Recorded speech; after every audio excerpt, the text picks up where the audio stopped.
असं आहे की नवी मुंबई महानगरपालिकेमध्ये पूर्वी 14 गाव 95 मध्ये घेतलीच होती आणि 14 गावांना वेगवेगळ्या सुख सुविधा दिल्या होत्या।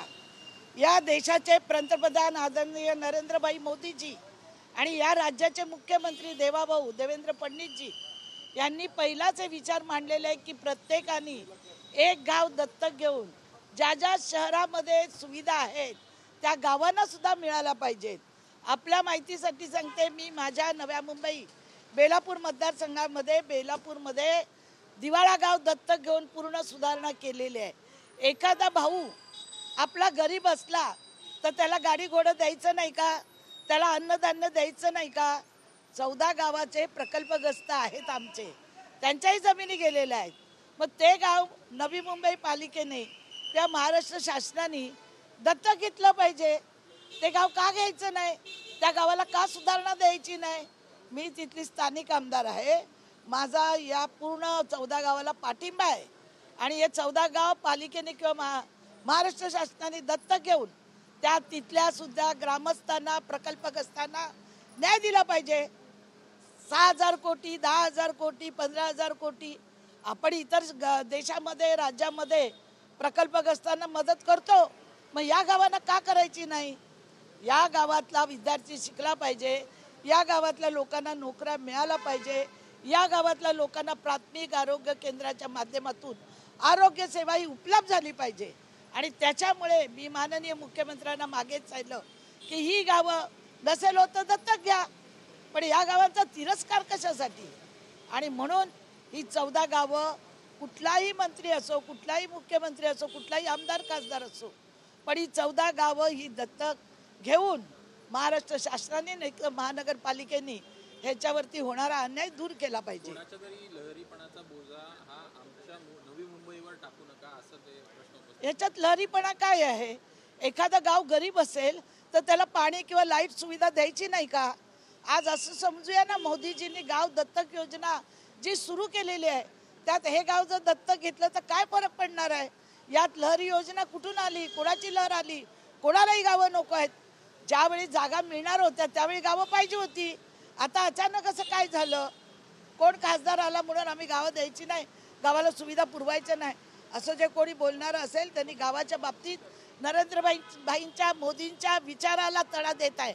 माननीय मुख्यमंत्र्यांच्या विचारांना कोणी तडा देत असेल तर ते खपून घेतलं जाणार नाही।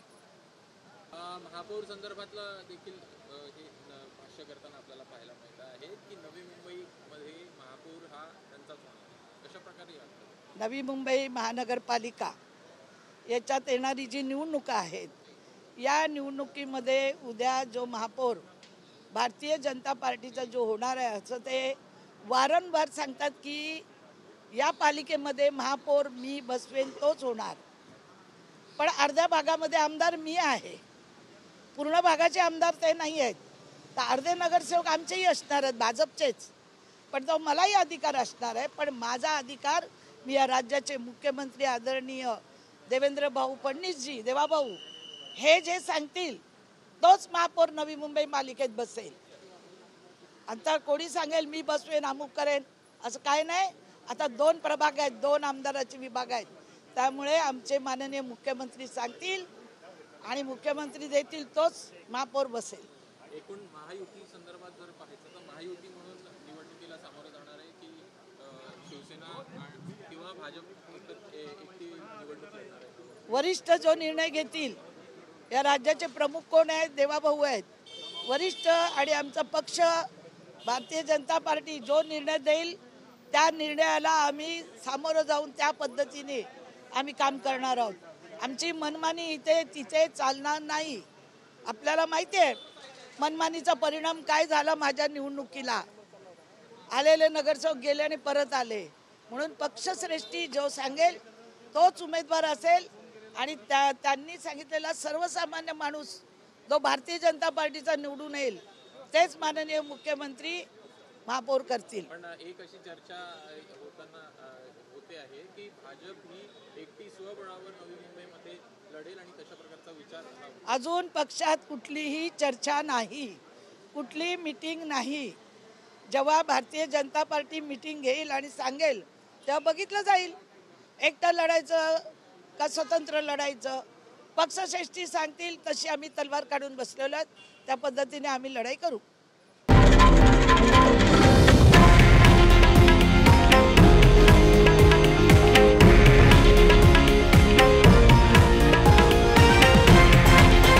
हे आहे देशातील नंबर 1 न्यूज नेटवर्क आणि आपण पाहत आहात TV9 मराठी, एकमेव.